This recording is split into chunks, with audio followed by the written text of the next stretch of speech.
will be presenting a paper on gender sexuality, conundrum in Mary Magdalene's spirituality. I'm sure most of you are familiar with her. She has taught for a period of time in TTS, and right now she lives in Bangalore. And she's also heading Ecclesia, and many of us are part of that. On behalf of each one of you, I would like to thank her for accepting this the invitation to present the paper. And also on behalf of you, I welcome Professor Jay Chitra for this seminar. May I request her to begin her session now without much wasting the time. Thank you, guys.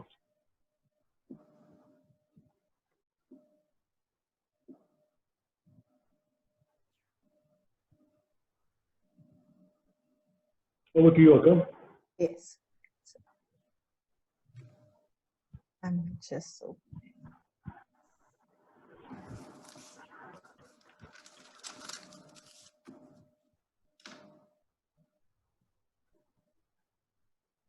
Are you able to?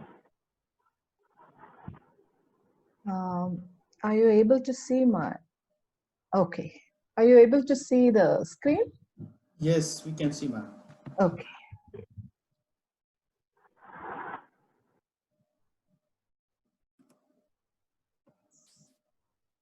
Okay. Yeah. Thank you, Reverend Ruben Manohar, for those kind words of introduction.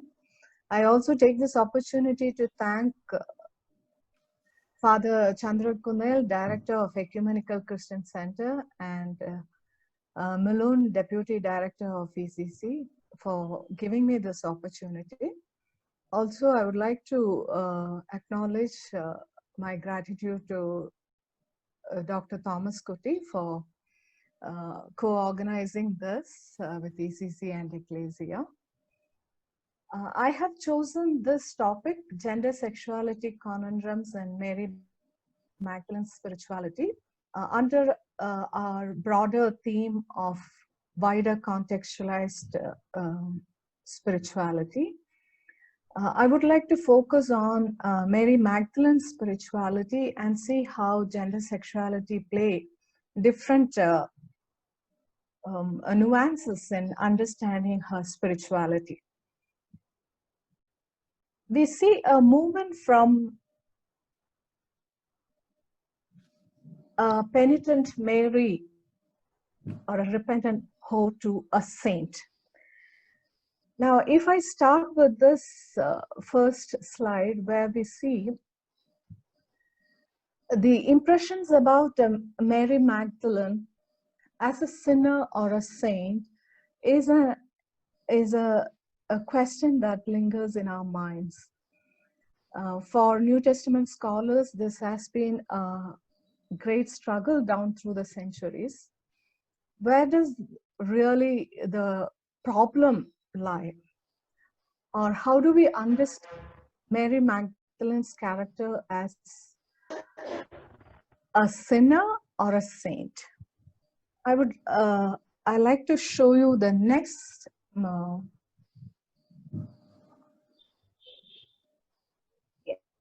Yes. So how do we move from as a sinner to the saint? The popular Western interpretation of Mary Magdalene projects her as the adulterous woman brought before Jesus to be stoned by men, and as a sinful woman who anointed Jesus' feet with expensive ointment. And further, we see a conflated exegesis of misinterpreting Mary of Bethany as Mary Magdalene. Actually, the traditional understanding of Mary Magdalene as a sinner or a prostitute comes from the prominent Western tradition, which dates back to 6th century CE,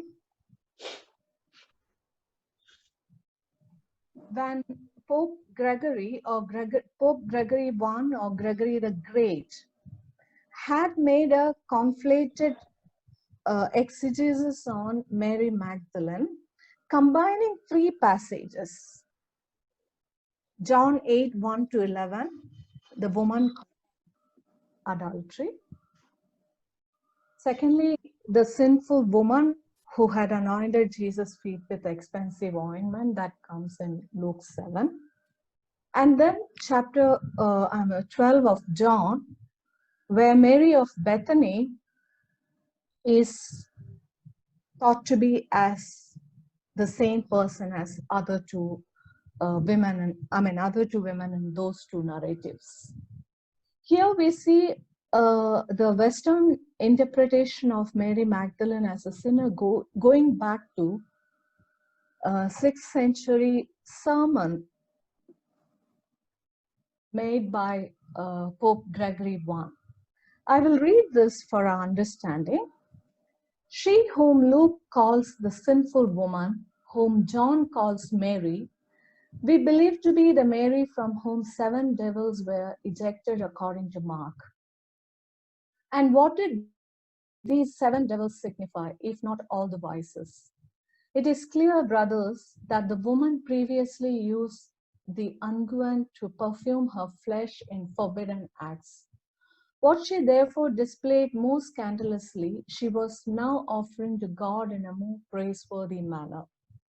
She had coveted with earthly eyes, but now through penitence, these are consumed with tears. She had displayed her hair to set off her face, but now her hair dries her tears. She had spoken proud things with her mouth, but in kissing the Lord's feet, she now planted her mouth on the Redeemer's feet. For every delight, therefore, she had in herself, she now immolated herself. She turned the mass of her crimes to virtues in order to serve God entirely in penance, for as much as she had wrongly held God in contempt. Here we see a fusion of 3 narratives leading to a hermeneutical confusion.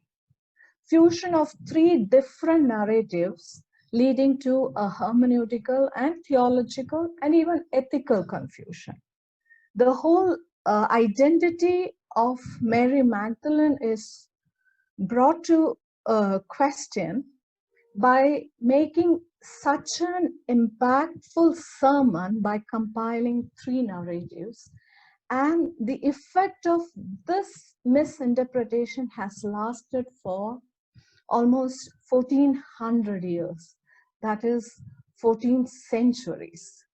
So 14 centuries had this interpretation being passed on from generation to generation in different church denominations like Catholic Church, later we call the Protestant churches. Interestingly, I came across that Eastern Orthodox Church never attributed the status of a prostitute to Mary Magdalene. However, the sermon that Pope Gregory I or Gregory the Great made in 6th century CE had been carried on down through the centuries, and this has been ingrained in the minds of the interpreters, the lay people, the scholars, until 1969. This happens after Nag Hammadi discovery of Gnostic Gospels in 1945. We see a Catholic Church making a review of how they have projected Mary Magdalene in liturgy, in iconography, in art, in commentaries. And when in 1945 the Gnostic Gospels were discovered, the whole perspective on Mary Magdalene began to change. After the study on Gnostic Gospels, which we'll be looking at a later stage, the Catholic Church has declared in 1969, especially through the agency of Catholic Pope Paul VI, that now Mary Magdalene is declared a saint. And in 2016, Pope Francis declared a feast on 22nd of July, which Catholic, Eastern Orthodox, Anglican, and Lutheran churches follow.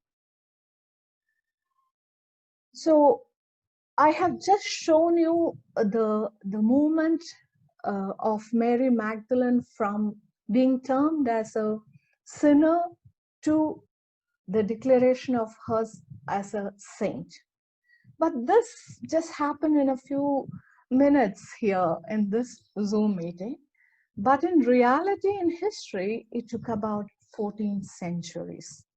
14 centuries of misinterpretation of Mary Magdalene as a sinner, and how it has affected biblical hermeneutics, feminist hermeneutics, women leaders in churches, ordination of women in churches, and so on and so forth. We will see that the damage made by one reckless interpretation of 3 passages by a church authority, and it had created such an impact on the contemporary preachers and laity that it still lingers in the minds of people that it is the same sinner woman caught in adultery who had wiped Jesus' feet with a perfume,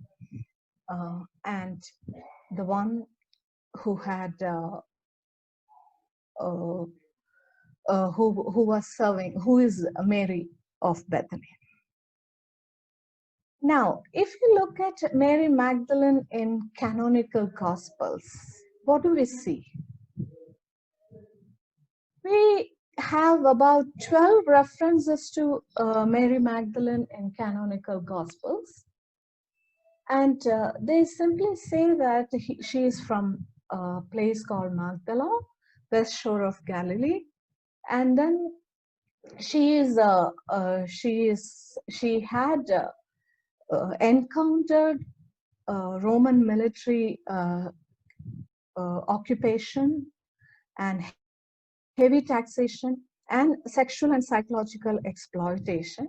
This is from the research done on how women's bodies are treated in colonized or imperialized places. And Magdala was a place which was totally colonized. And predominantly we see Mary Magdalene in Passion and Resurrection narratives. And in this, we see that Mary Magdalene is a person who stood with Jesus even when other disciples ran away.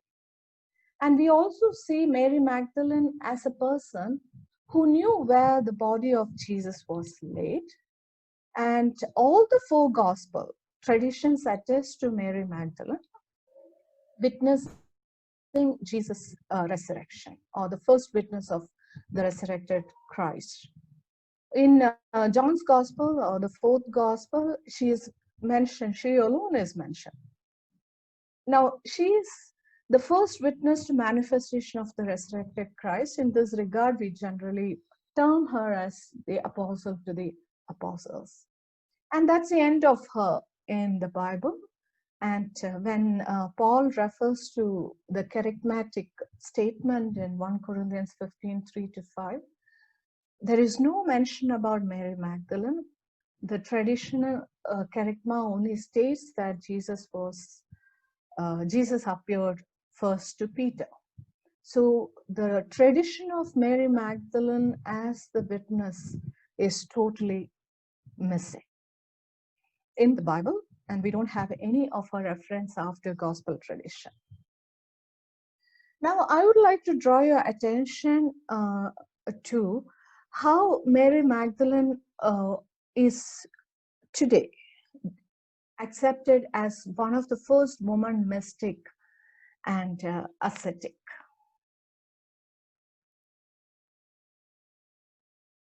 Yeah. This is mainly from the research done on Gnostic Gospels. Gnostic Gospels were, after the discovery of Gnostic Gospels in 1945, many texts were studied to understand that Mary Magdalene was one of the first woman mystic, and she also lived an ascetic life. And if you watch the movie Mary Magdalene, which is not released in any other country except Australia and another country, which talks about she didn't want to become a mother, or she didn't want to live a life where she could exercise her sexuality.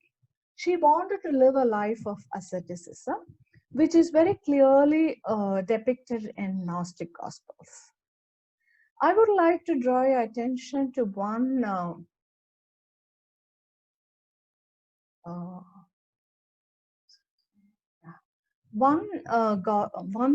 Gnostic Gospel.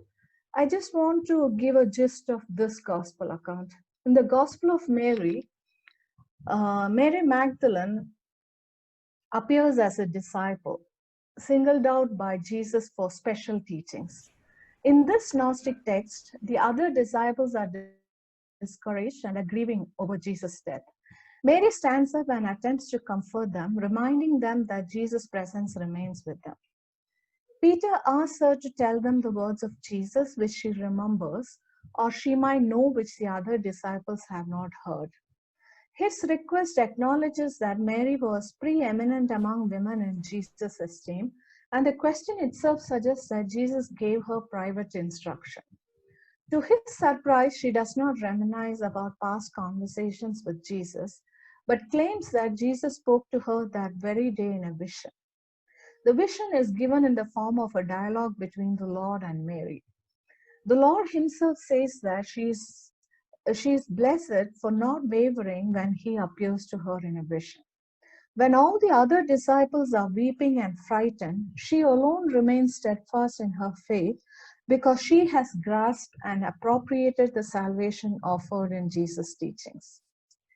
When Mary completes narrating her vision, Andrew and Peter challenge her authority over the message. Chapter 9, 2-4 reads, "But Andrew answered and said to the brethren, 'Say what you wish to say about what she has said. I at least do not believe that the Savior said this. For certainly these teachings are strange ideas.' Peter answered and spoke concerning these same things. He questioned them about the Savior.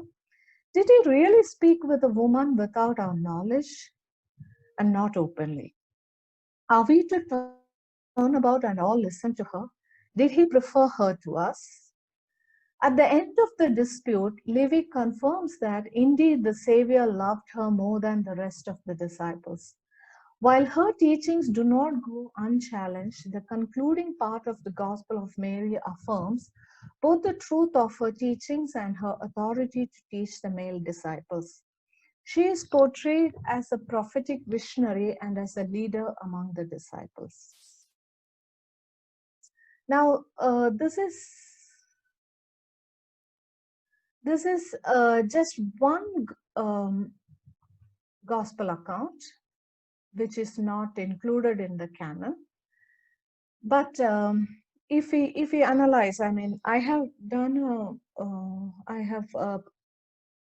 I have published an article on Mary Magdalene in 2006 in Bangalore Theological Forum, which has listed out all the Gnostic Gospels, and which clearly shows that Mary was a prominent disciple, and she also decided to live as an ascetic.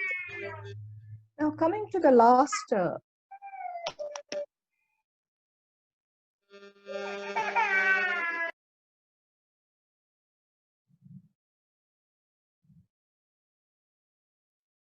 just get the last one.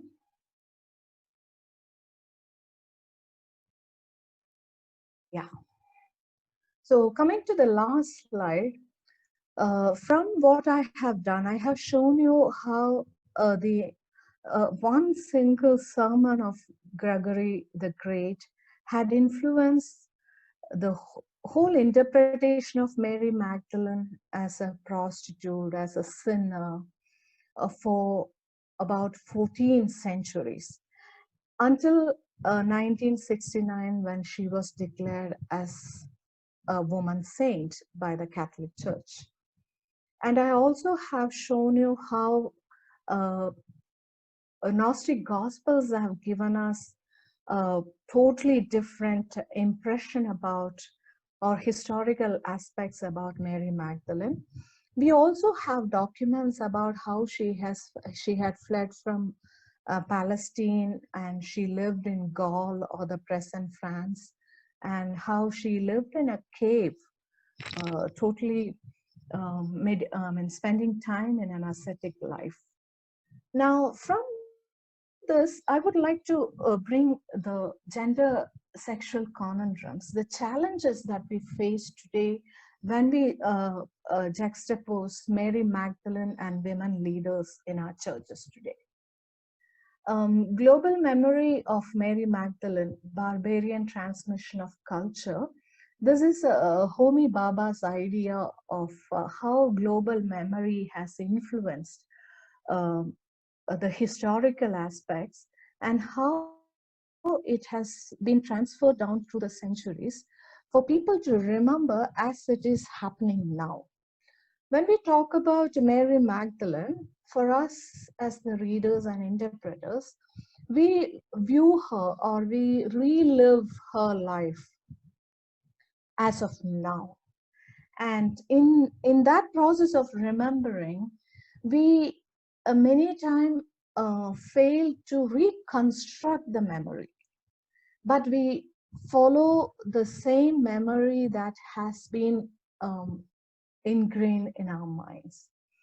So I have very clearly shown how Mary Magdalene's identity has been transmitted down through the centuries in a form of a conflict of her own personal identity and the brutal patriarchal colonial interpretations. Now, when we talk about colonial barbarian transmission of patriarchal culture, for 1400 years, if no interpreter has ever challenged this interpretation of Mary Magdalene as a sinner or a prostitute, it is unbelievable that such a hold of colonial barbarian patriarchal culture can have on Christian minds or human minds. And her tradition has gone through conflict, migration, and convergence, in the sense that it has shown us how her tradition has moved from Palestine to France, and then to different parts of the world as the gospel got proclaimed. And in such a context, as a post-colonial feminist, the real challenge that I would like to pose to us is the ethics surrounding such an interpretation, or ethics surrounding such barbarian transmission of patriarchal colonial culture, and which demeans the identity, the spirituality, and the sanctity of a woman leader. Now, it demands us to re-envision epistemological and ethical status of Mary Magdalene in church and in our interpretations. Now, if we juxtapose Mary Magdalene and our church women leaders today, gender sexuality nexus become very, very prominent. Labeling women's sexuality, or labeling women as licentious and sexualized bodies, is a very, very integral part of patriarchal culture. Patriarchal culture cannot look at a woman leader without referring to her gender identity or her female sexuality. So a woman leader goes through this challenge on a daily basis, just as we recall or relive the life of Mary Magdalene in Christian tradition. Women leaders in Indian churches have to be constantly be dealing with the challenge of being labeled as licentious or sexualized. Now, Toni Morrison talks about blasting and splitting historical dangers, because as of today, when we look at Mary Magdalene as a biblical character, we have this ambivalence of sinner or saint, or sinner and saint. So how do we blast and split the historical dangers involved in the interpretation? And how do we relate that to women leaders in Indian churches today? Still asking for ordination in churches, in certain denominations, for some others who are already ordained to be recognized as women who can exercise agency of their leadership in their respective context. So the trauma of labeling as licentious or sexualized continues to remain with women leaders in India today. When a Me Too campaign happened on social media, the Catholic Church, Catholic women have brought out a very powerful, demonstration of them relating to Mary Magdalene. A woman like a spiritual woman, a saint woman like Mary Magdalene is a victim of sexual abuse and violence for 14 centuries. And perhaps what we go through as women leaders in Indian church today could be just a lifetime. But then for Mary Magdalene, this Me Too experience was for about 14 centuries. And how this can create social anxiety and pious perplexity in the lives of women leaders in Indian church today. This is a serious question that we need to ponder upon. When a woman leader in our churches is constantly under the scrutiny of her gender and sexual identity, then the amount of social anxiety and the perplexity in her piety towards God and church continues to taunt her. And this is a greater challenge. Mary Magdalene provides this continuing struggle for Indian women leaders, and also to see how we create a third space where we try to, we continue to blast and split the ambivalence surrounding the sinner saint image of Mary Magdalene. Thank you very much.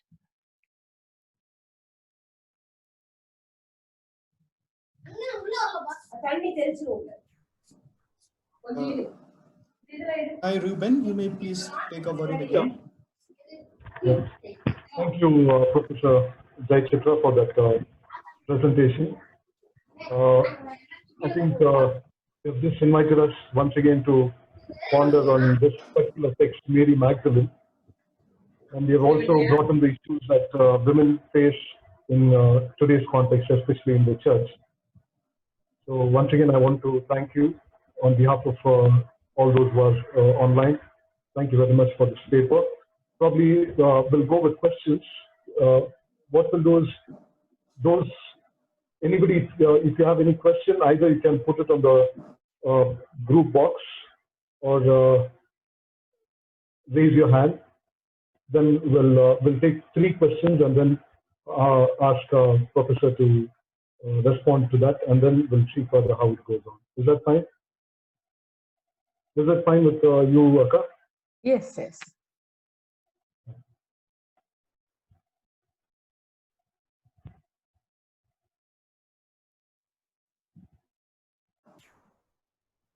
So who'd like to go first?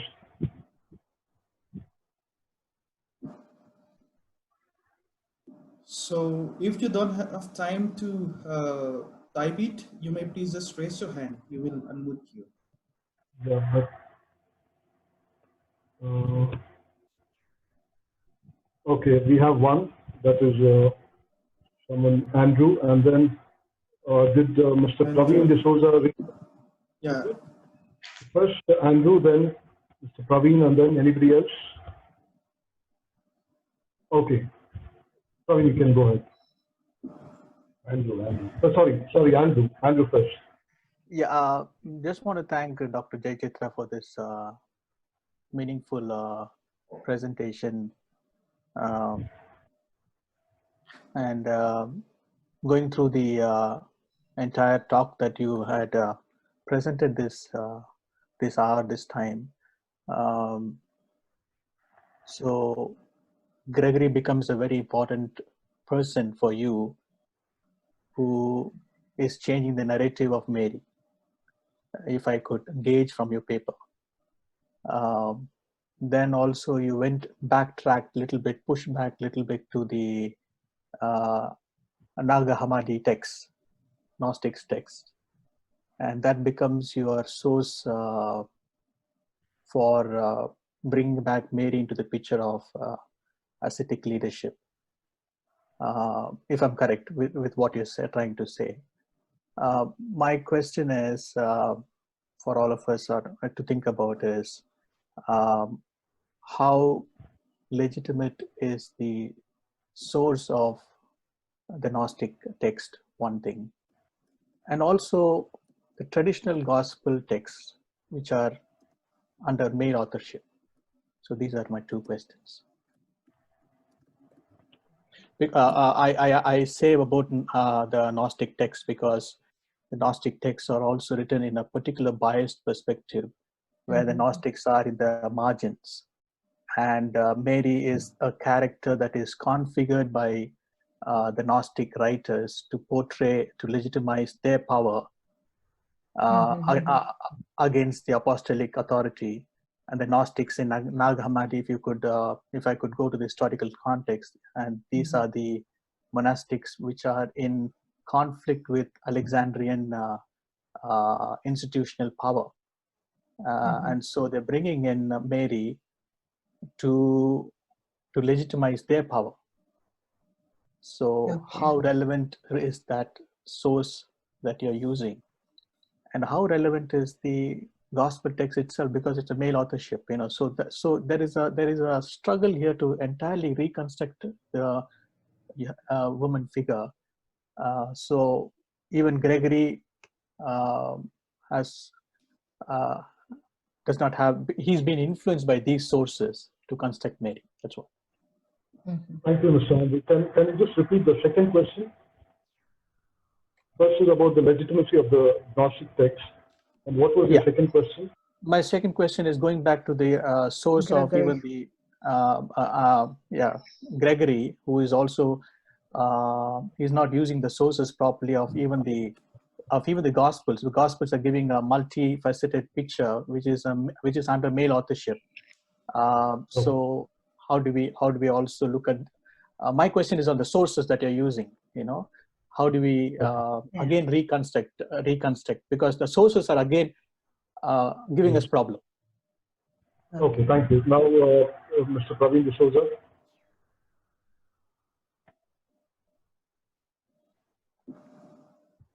So thanks to Dr. Jay Chitra. First time I'm seeing you. Thanks for your presentation. My question is quite similar. Should we blame Gregory of the 6th century for a construct that we have built over the centuries? Should we not really think of the more liberative aspects that Jesus has taught us truly all through this? And there is enough and more to think about Jesus as a person who has liberated many of these inequalities. So should we hold on to really Gregory for whatever fault his may be because of that context? But should we hold on to him for our understanding of women today, for equality today. Should the women not rise up to the occasion of today? Are we not actually saying that Christian thinking is more responsible to our inequality than our own culture? Even today, after so many years, it is our culture that is actually suppressing us. Maybe that's what my thinking is, than a saint of a 6th century who has misinterpreted, maybe true. So that is how I am trying to see this problem here with regard to Mary Magdalene and all that you spoke about. Thank you. Just 1 second. I just want to introduce Praveen D'Souza. He's a scholar in Bible, and he's also the provincial of the Franciscans of India. Thank you. I see somebody, Moto E4+. Did you raise your hand? You have a question? I think Stanley was wanted to ask. Okay, Mr. Stanley. Can you please unmute your audio and then speak it out? Anyone who has questions? Yes. I just couldn't Okay. figure out who the person is. Mr. Prema, she wants to ask a question. She has a question. Please go ahead. Okay. Please unmute your. I think my question is in the same line. How authentic the Gnostic Gospel is, and how much can we rely on that? And the second question, the second observation of mine is that you have the traditional gospel, and in the traditional gospel already we have the Mary Magdalene is depicted as the apostle of the apostles. So can we base on that, and for the future, for the liberation of women, for the women's cause, can we base on that and proceed or reconstruct the image of Mary Magdalene? That's my question. Thank you, sister. Akka, would you like to respond? Okay. Yeah, I see two main questions that come. As I would like to share two. Yeah. Are you able to see that? Yes, we can see, ma'am. Yeah. This is a poem written on Mother's Day by a friend of us, a lay woman. If you read the last 3 lines, last 4 lines, to the one who sat and listened, who washed his feet with her hair, who perfumed and kissed his feet, may the man you loved shower love on us. And you see the title, Bitches, Whores and Sluts.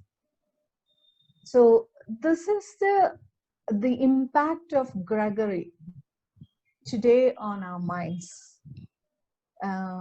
Gregory the Great had compiled 3 different narratives and said that this is Mary Magdalene, who is a prostitute, who is a sinner woman. The moment you call Mary Magdalene sinner, what sin? And the sin in New Testament tradition is invariably going back to sexual sin.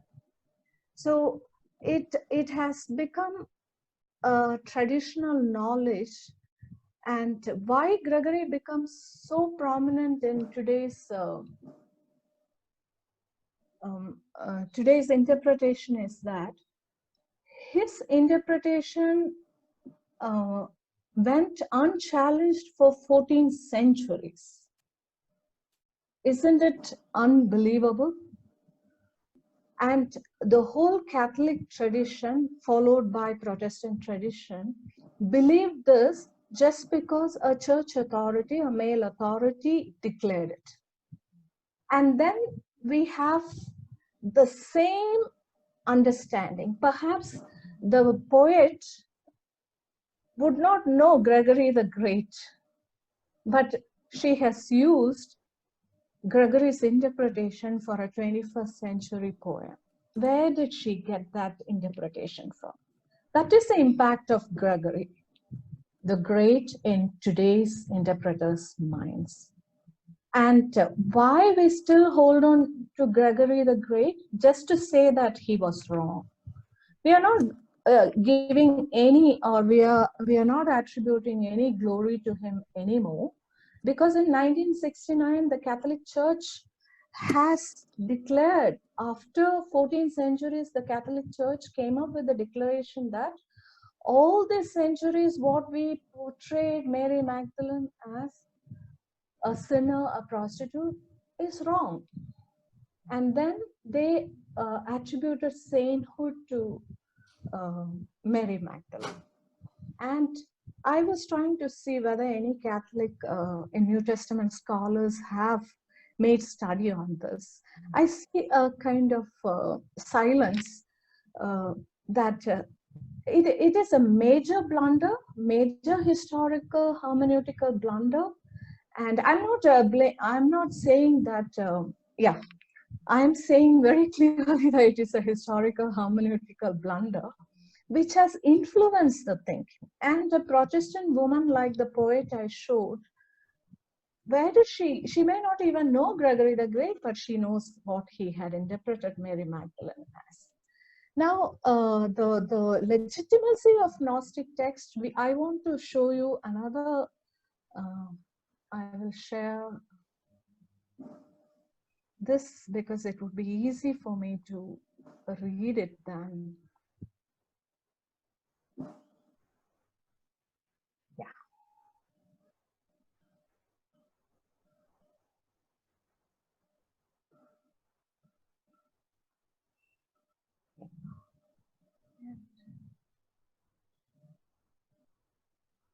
Yeah, I have done this essay in 2006 because this is very, very important.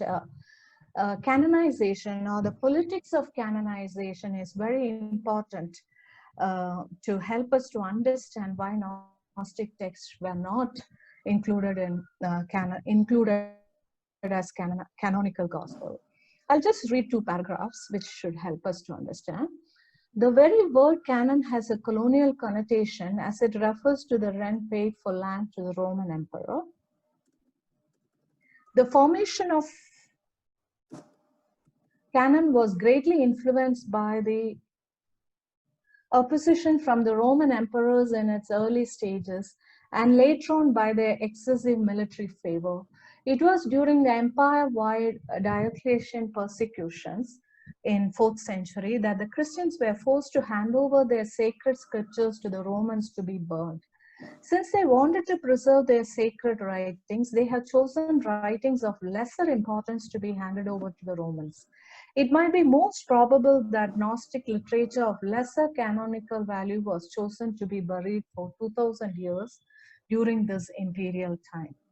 Just one more paragraph. Eusebius, who was a close companion to the Emperor Constantine, as someone referred to that, was asked to submit 50 copies of scriptures produced by Eusebius to be used in the churches of the New Rome.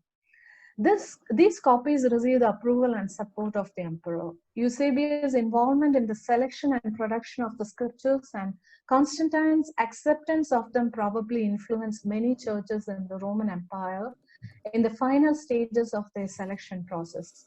Eusebius classifies non-Orthodox literature such as Gospel of Peter, Gospel of Thomas, Gospel of Matthias, Acts of Andrew, and Acts of John as heretical, which are worthless and impious for nurturing Christian faith. Okay, so this clearly says that, the point that I want to make is how the whole process of canonization played a major role in deciding the authenticity of canonical and Gnostic text. So does that, have I answered the questions? Sure. Okay, I think we are running short of time already. Yes. Yeah. Time given the presentation is over. Yeah. I'm sure most of you will be having questions. I also saw Mrs. Sharon Madam raising and I think she had a question. But since the time is not permitting, I want to thank you for your presentation.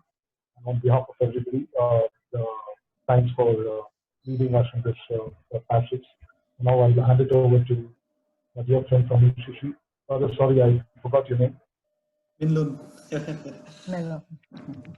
Okay, thank you, Ruben, for moderating the sessions, and also Dr. Jayachitra for the very insightful presentations on the life of Mary Magdalene. Now we shall move on to the next session. May I invite Dr. Thomas Kuti to moderate the sessions. So thank you so much for this wonderful privilege to introduce Father Lawrence Kulas. Father Lawrence Kulas is Director, Pastoral Ministry, Archdiocese of Trivandrum, Secretary, Catholic Association of India. He is currently the President of Society for Biblical Studies in India. He is President of Catholic Priests Conference of India, and he is Secretary, KRL CBC Commission for Bible.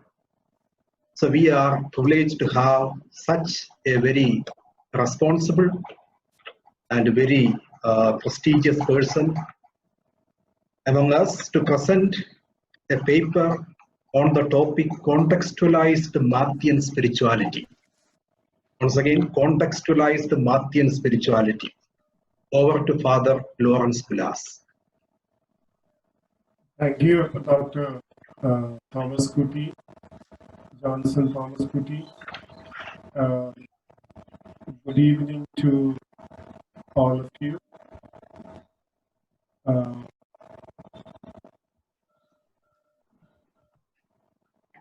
Let me also thank the organizers of this seminar, especially Dr.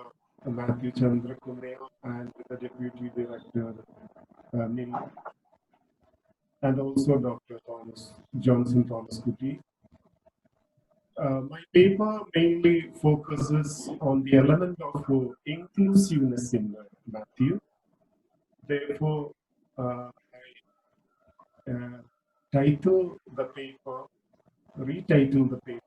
Matthew Inclusive Spirituality. Of course, it is contextualized to Matthew spirituality, but the emphasis is more on inclusive spirituality. Matthew's conceptual world remains primarily Jewish. However, from a reading of the Gospel as a whole, the Gentile inclusion emerges central to Matthew's intention. Right from the genealogical list, Matthew shows that his aim is to have an inclusive approach in bringing out the message of salvation. Matthew's positive portrayal of the Gentile characters in the Gospel remain concrete confirmation of Gentile inclusion in Matthew. Moreover, two commands to the disciples, go nowhere among the Gentiles, and go therefore and make disciples of all nations, most probably characterize Matthew's objective of accommodating both Jewish and Gentile elements in the Gospel. Thus, Matthew attempts to bring out a messianic story that is inclusive, extending to Jews and Gentiles alike.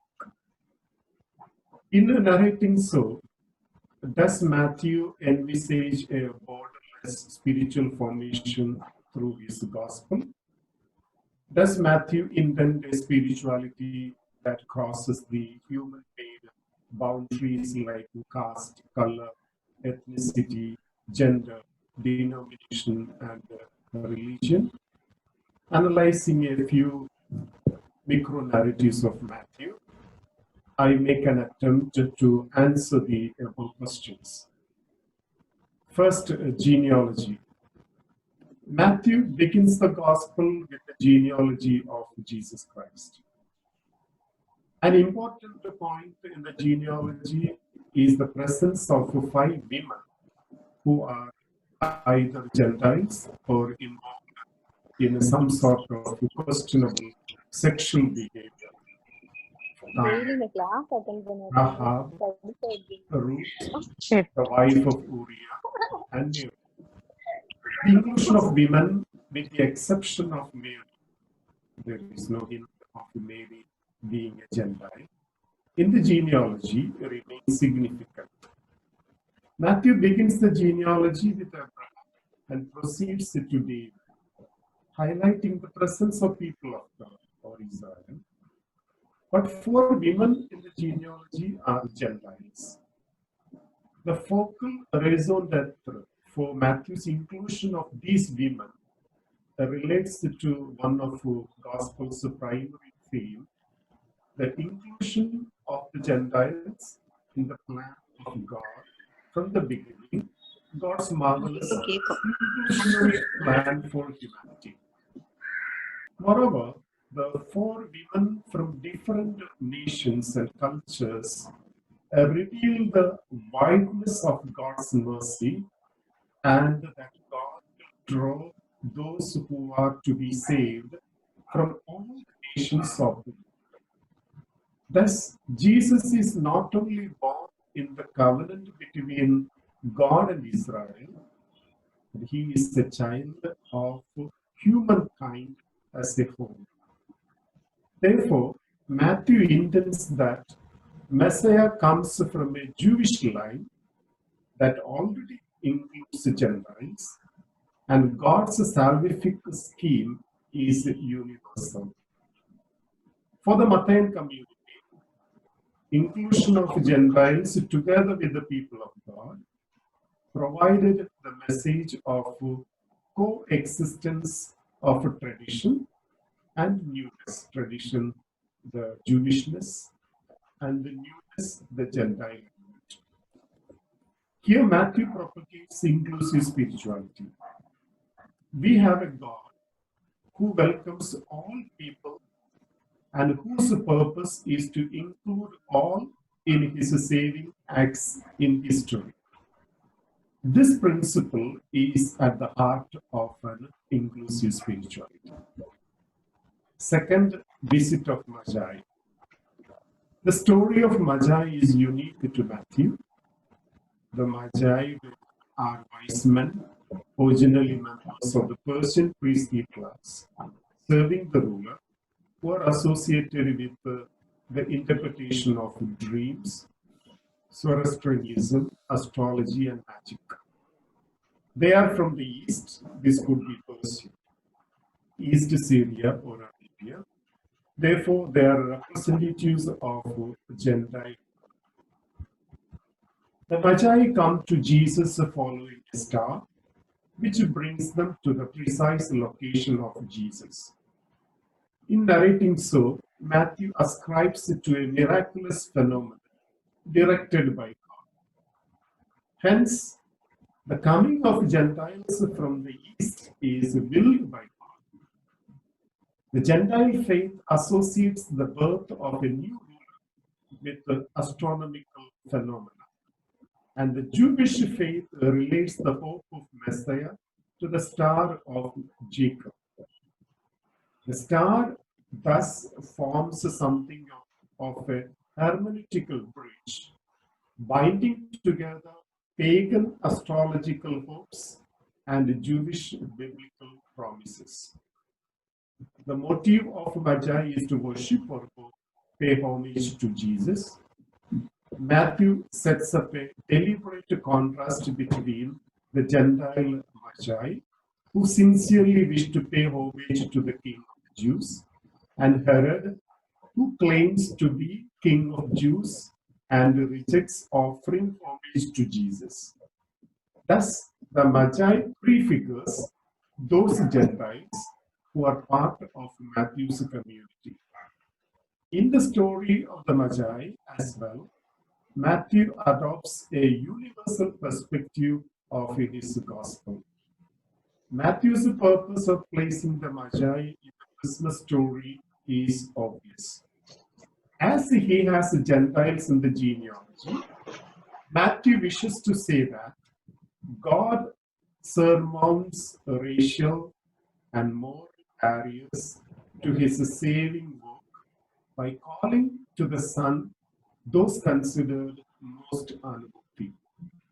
Here as well, Matthew presents the true meaning of spirituality. Undeniably, true spirituality goes beyond the horizon of caste, creed, and color. It attempts human identity. It accepts human identity regardless of religion and nationality. Matthew indeed envisages a spirituality that is inclusive. The Magi are drawn to the transcendence apart from their political barriers, and their experience of God cuts across the racial, national, and geographical boundaries. Third, the Roman centurion. Healing of the Roman centurion's servant represents Jesus' act in power for a non-Jew. The incident becomes a display of exemplary faith by a complete outsider, because Jesus says that no one in Israel has he found such faith as this Gentile displays. A significant point is that Jesus' word of praise for the centurion's faith is not spoken to the centurion, but to those who followed it. It is an implicit indication that Matthew wants the readers of his gospel to note both the words of praise and clear warning. The faith of the centurion is praiseworthy because for him, faith means trust, and more concretely, to trust without having seen.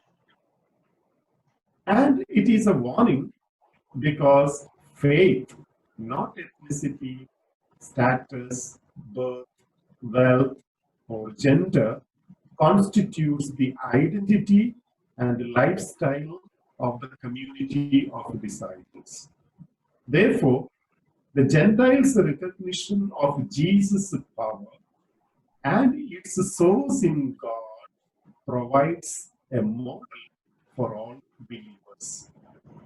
Given the situation of the Jewish Christians of Matthean community, facing hostility from other Jews about the role of their Gentile Christians, the story of a Roman centurion assumes significance. For Matthew, the centurion represents one of the first members of the Gentile Christians of his church. And for Gentile Christians, he is the oldest ancestor in faith. The motive of the miracle, therefore, is to highlight Jesus' acceptance of Gentile faith. Jesus identifies the centurion's statement as an expression of faith. The centurion demonstrates the characteristics of a true follower of Jesus: recognition of Jesus' authority, understanding of his authority, and reliance on his power. The miracle story thus redefines spirituality. True spirituality does not represent ethnicity, status, and membership in the religious or political elite, birth, wealth, gender, or caste. But true spirituality consists in accepting the identity and lifestyle prevalent in the different traits of cultures and languages of people. This definitely is inclusive spirituality. Fourth narrative, can to woman, is one of the rare attestations of the presence of Matthew Jesus in a Gentile territory. Matthew qualifies the woman as a Canaanite, a woman without a name. She hails from a Jewish territory, enemy territory, like the Roman centurion. The Canaanite woman boldly crosses the ethnic boundary to get assistance from Jesus, who is a Jew. Her petition to heal her daughter challenges Jesus' identity and mission.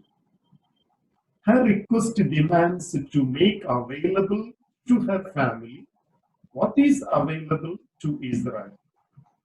While Jesus insists on his mission among the lost sheep of the house of Israel, the woman,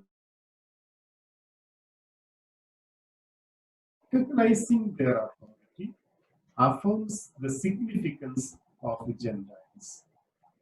The incident relates to the situation of Matthew. The relations between Jews and Gentiles were a very sensitive topic for the Matthean community, which was comprised of Christians of Jewish and Gentile birth. The conversation between Jesus and Canaanite woman functions as a model, or at least a casual explanation, why Jews and Gentiles could exist together in the same Christian community.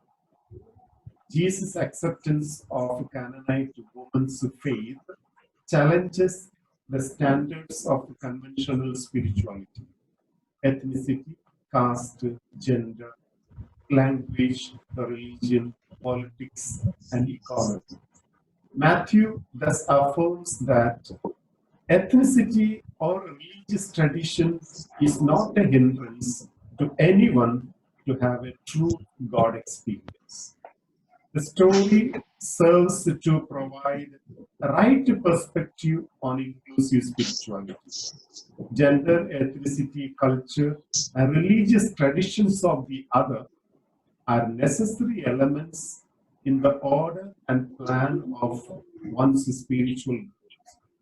Moreover, the story affirms that spirituality is the way of responding to everyday life and mission, and it is God-centered, mission-focused, people-oriented, and life-related.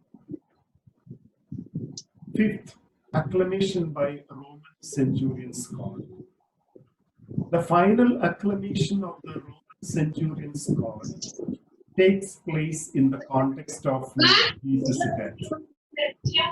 Some eschatological signs happen as Jesus dies. Jesus' death and the eschatological events it triggers find effect not only on the Jewish saints but also on Gentiles.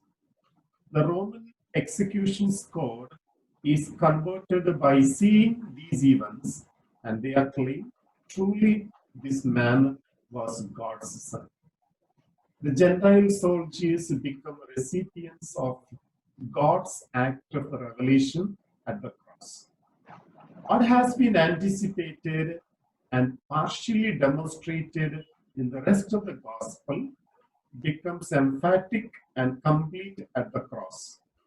Gentiles find not only acceptance in God's kingdom, but the right to receive unique revelation and play pivotal roles in God's activity to bring about that kingdom. It pleases Matthew that just as it is Gentile Magi who first honored Jesus' birth, so it is the Gentile Asia who first honor Jesus' death. Matthew indicates the emergence of a new community, a community that is universalized, not merely involving the lost sheep of Israel. The centurion and those who were with him become a prefiguration of the Gentiles who will be converted and form a large element of Matthew's own church. Matthew thus envisages a new nation composed of Gentiles and Jews. Matthew once again invites his readers to perceive the true meaning of spirituality. Spirituality transcends color, gender, sexuality, religion, or ethnicity. The salvation brought through Jesus' death on the cross pervades everything and accepts everything equally. It is all inclusive. And the final micro narrative, Great Commission. The final episode of the Gospel. In the final episode of the Gospel, Jesus commissions his disciples to evangelize, commanding them to go and make disciples of all nations. This great commission does not fix the boundary against the Gospel's Israel exclusive mission, nor does it invalidate the same. But these two commissions are not binary opposites, but rather complementary missions that reflect Israel's ongoing election before God and the inclusion of all from the nations. The context of his church, composed of Christians from Jewish and Gentile origin, requires Matthew to speak of an inclusive story about the mission. Matthew visualizes an inclusive approach, a mission that embraces diversity and develops a heightened respect for people of all cultural groups. In his mission to all nations, Matthew embodies a spirituality of encounter, communion, solidarity with different cultures and ethnicities. Thus, Matthew's vision of inclusive spirituality recognizes and affirms the other cultural, linguistic, and racial as people of God.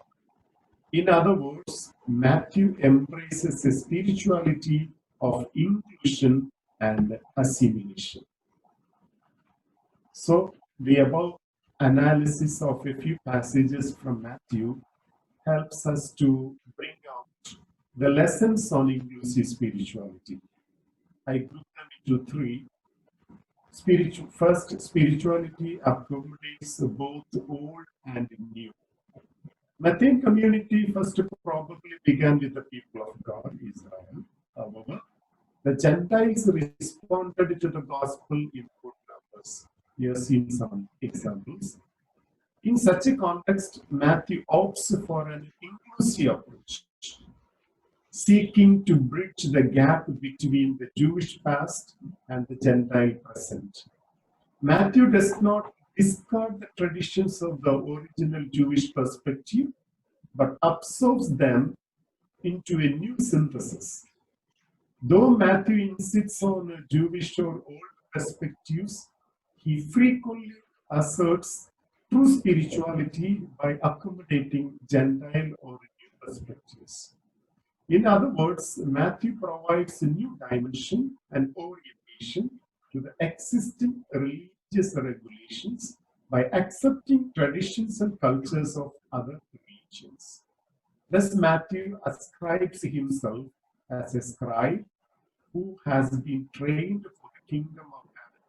He is like the master of a household who brings out his treasure, what is new and what is old.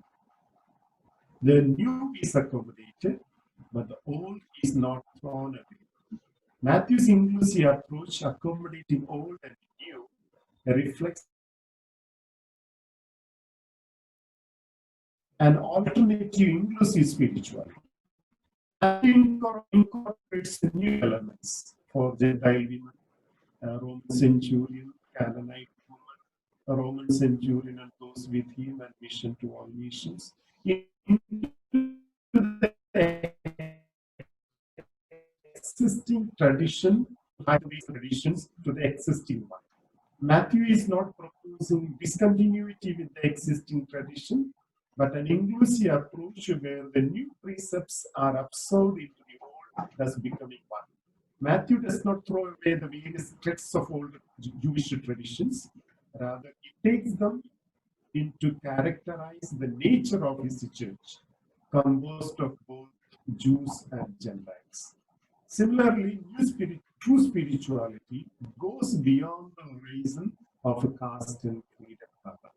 It does not differentiate in terms of racial, national, or geographical boundaries, but to remain open, discarding ethnicity, status, and membership in a religion to birth, wealth, or gender.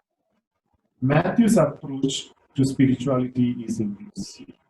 It accepts the identity and lifestyle prevalent in different threads of culture. Therefore, ethnicity or religious tradition is not a hindrance to anyone to have a true God experience. Furthermore, Matthew proposes that gender, ethnicity, culture, religious traditions of the other are necessary elements in the order and plan of one's spiritual growth. Finally, a new vision of spirituality. Matthew shows a new vision of spirituality. He accepts the different and contrasting elements and includes them to comprise one community. Matthew endorses the inclusion of all without any distinction of color, race, caste, language, and culture in the discipleship of Jesus. Matthew thus presents a new facet of spirituality. Spirituality embraces differences. It transcends the boundaries of different traditions. It accepts everyone.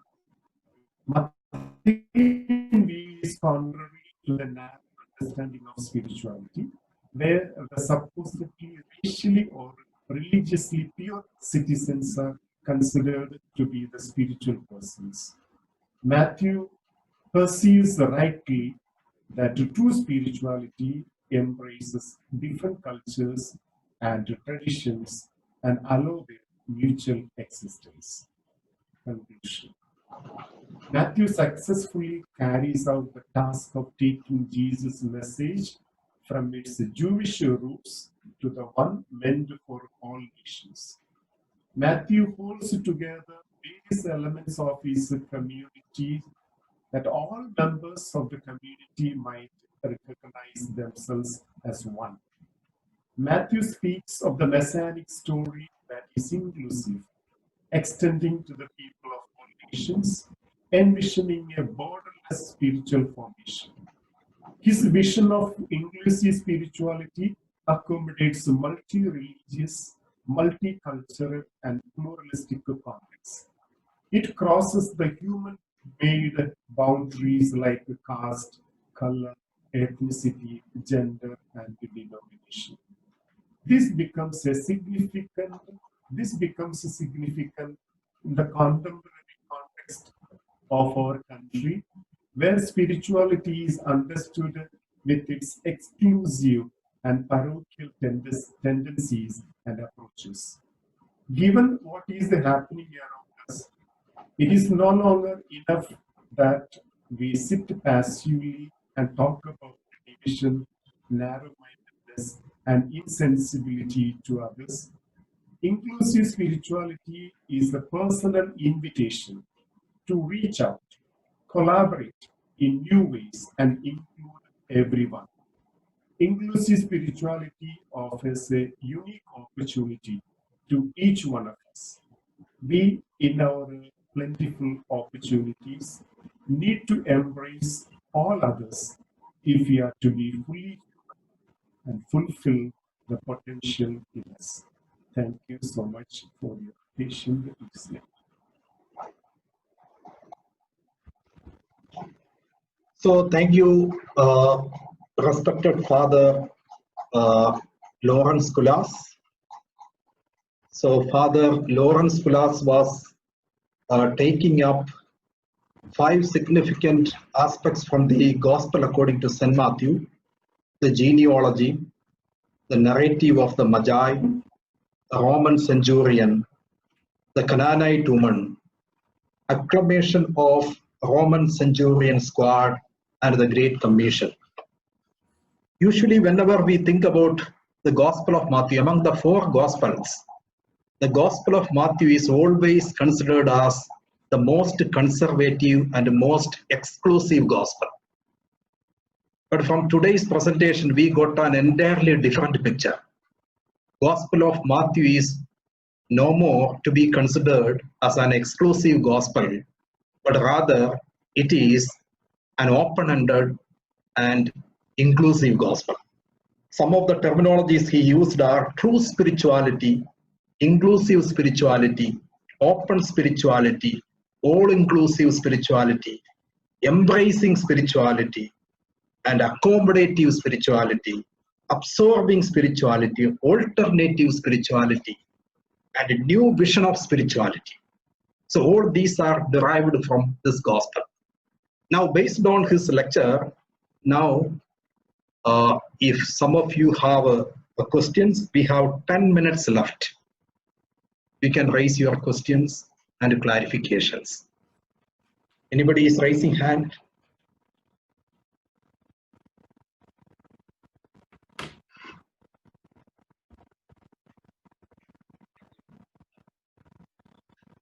So Brother Millun, please help me to find out those who are raising up their, yes. Okay, Christy? Yes. Yes, please go ahead, Christy. Any question, Christy? Thank you, sir. Thank you for the presentation. As I was going through the presentation, I could see two things. One, trying to evaluate the others from the lens of Jesus. And Jesus also stands a justification in order to affirm Matthew as an inclusive community. Secondly, inclusion and acceptance, which was used predominantly in the presentation. And both these terms are also hierarchical in nature. Who is accepting who and who is including who? So the very inclusion and acceptance to be contested. Thirdly, the stories that has been used, the 6, maybe 5 stories with the last commission, it is predominantly an elite community of Gentiles. So how do we understand inclusive spirituality having these 5 models? Centurion, the Magi, and Canaanite women. Even if we read Jansen Carr, he has a different opinion of a Canaanite woman. He reads it from the identity of Canaanite who stands to be wealthy. So all these 5 metaphors or all these 5 examples that is being quoted also stand as an elite understanding of inclusiveness. And that is what inclusiveness is all about. So how do you see this? Any other question? One more question.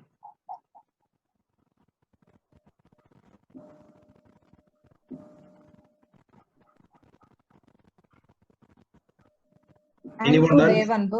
Andrew Devanpo has raised hand. Yes, yes, please. Thank you, Dr. Kulas, for this presentation. You have covered the entire Matthew's Gospel with different angles and lens of looking at inclusiveness. When I was going through your paper, the paper really explicitly brings out that when the Messiah is accepted, then we show our true spirituality. But what if a community or ethnicity does not accept our Messiah? That's a problem here. When the Messiah is not accepted, how do we negotiate messianic rejection in the Gospels? Is very, very critical for us.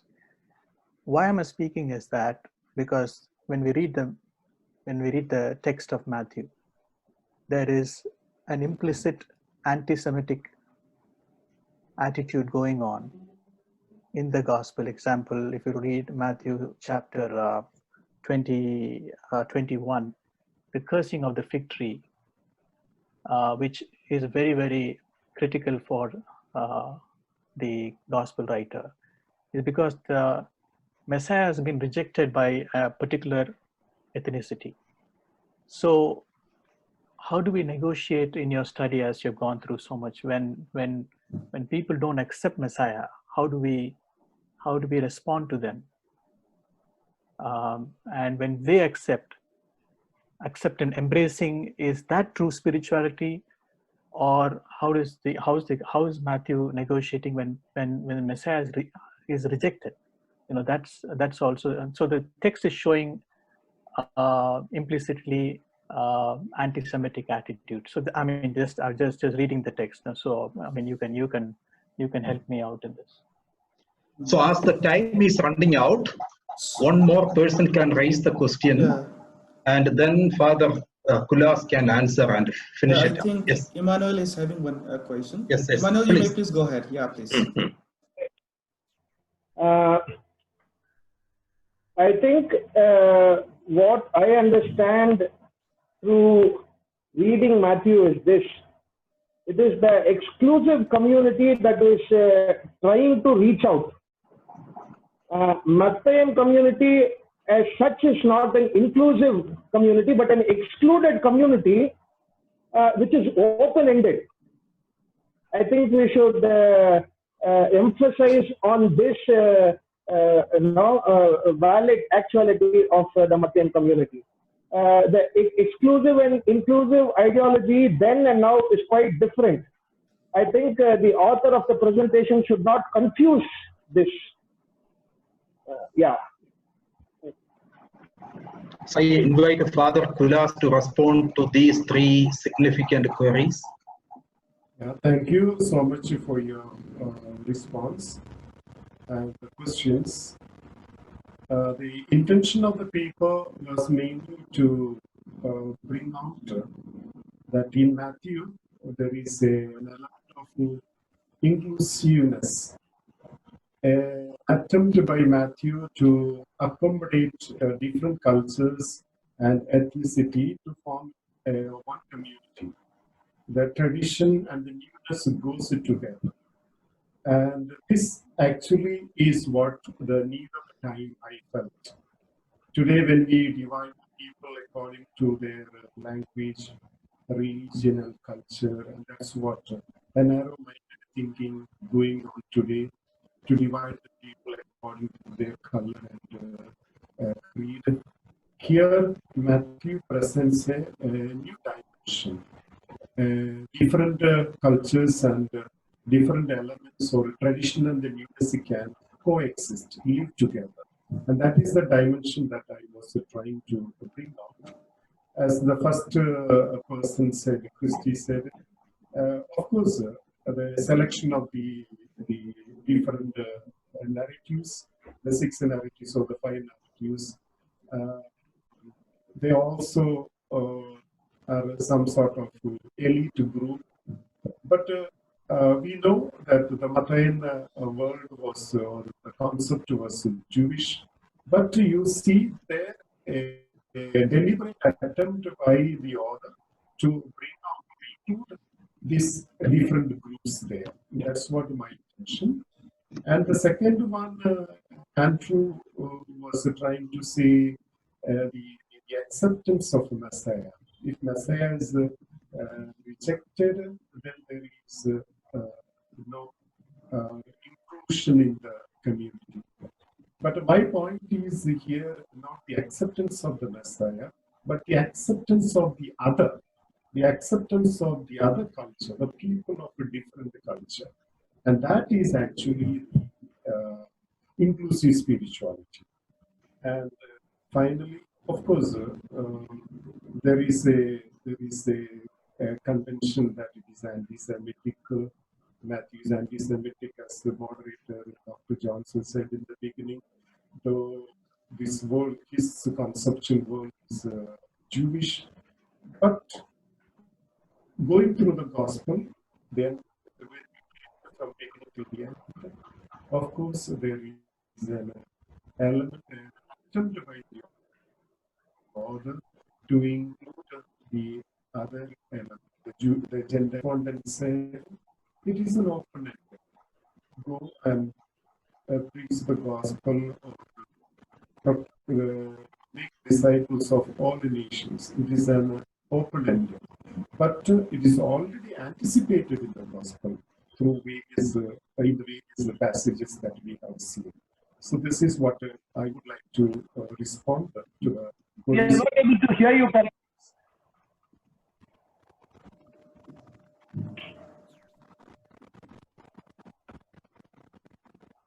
Some disturbance. Can you hear me? Yeah, it seems the network is poor, Father. Can you please try it again? Can you hear? It's Excuse audible. me, is the audio fine with all the others?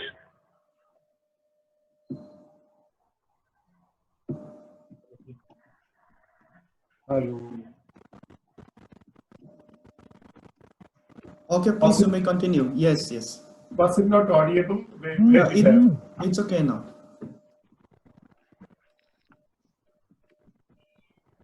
I was trying to respond to the queries. I think you want me to repeat what I have said.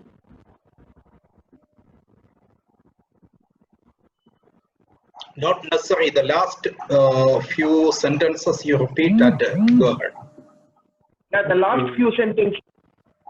Yeah, last few sentences. I just wanted to say that as a Dr. Johnson, the moderator said in the beginning, there is a prejudice or a thinking among the readers of the Matthean Gospel that it is anti-Semitic. But going from beginning to the end of the Gospel, we see that it is there is an attempt by the to accommodate the Gentile element also in the Gospel.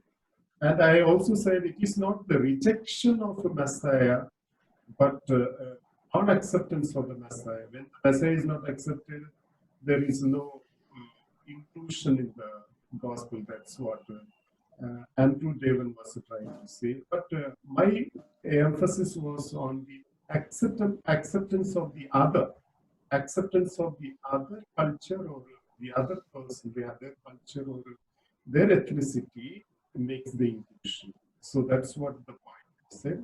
And I agree with the last one said. It is an open-ended gospel and disciples of all nations. But this particular element is already anticipated in the